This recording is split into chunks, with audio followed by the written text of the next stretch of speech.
Good evening, my dear friends. Welcome to my channel.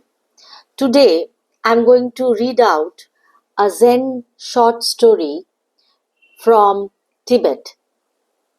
In the high mountain ranges of eastern Tibet, where the winds whispered ancient songs and the snow fell like silence made visible, stood the monastery, a place of prayer, simplicity, and deep stillness.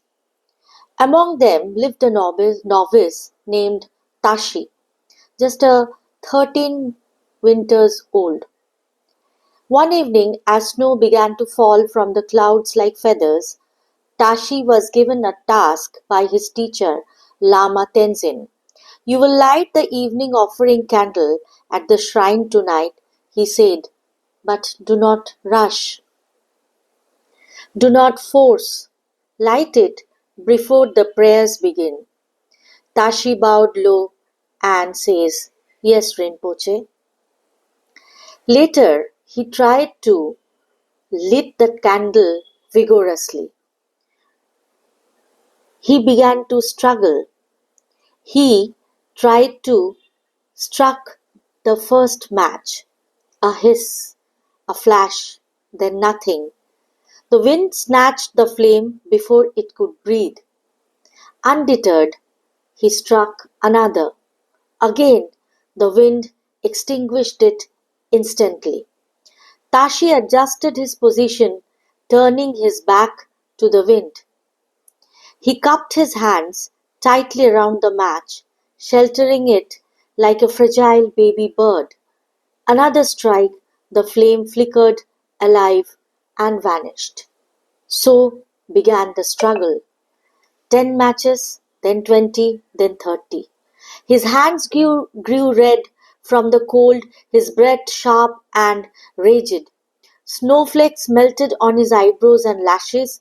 He moved from stone pillar to wooden doorframe, trying every possible angle, every form of protection. Still the candle would not catch.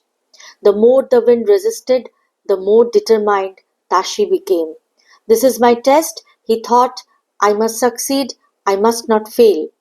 The distant sound of the gong rang through the valley, signaling the start of evening prayers. His heart started sinking. He had not lit the flame. In flash of frustration, Tashi stood up and shouted into the wind, "Why won't you let me to do this?" The wind, of course, did not answer. It only howled louder, sending a gust that blew the last few matches from his grasp. Out of breath and out of will, Tashi sat down beside the shrine wall, and matches scattered around him, the candle still unlit. He closed his eyes.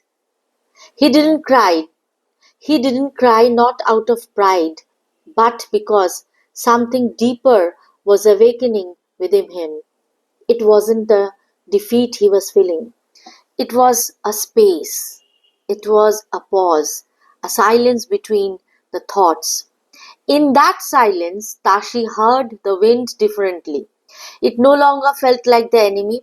It was just moving, like clouds, like time, like breath.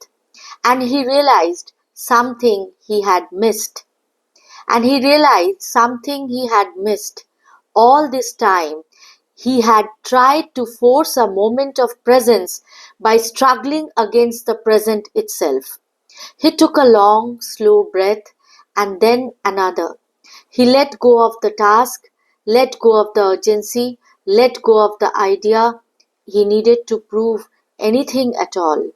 Minutes passed, the wind softened, the snow has begun to fall gently now, less like a storm, more like a lullaby. Tashi opened his eyes. There was no thought, no plan, only a calm sense of readiness.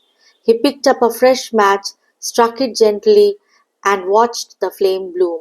This time it was held. He moved slowly toward the altar in the shrine room, shielding the light only with his palm.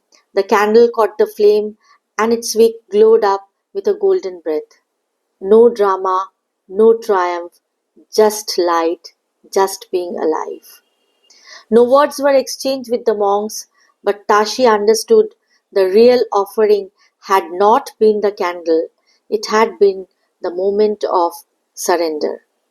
Reflection of this story is surrender and inner silence. Thank you. Hope you have liked it, and please do like, share and subscribe my channel. Have a good time. Have a blissful time. Let us surrender and let us be silent inwardly. Thank you. Sarve bhavantu sukhina, sarve santu niramaya, sarve bhadrani pashyantu, ma kaschit dukho bhag bhavet. Good night.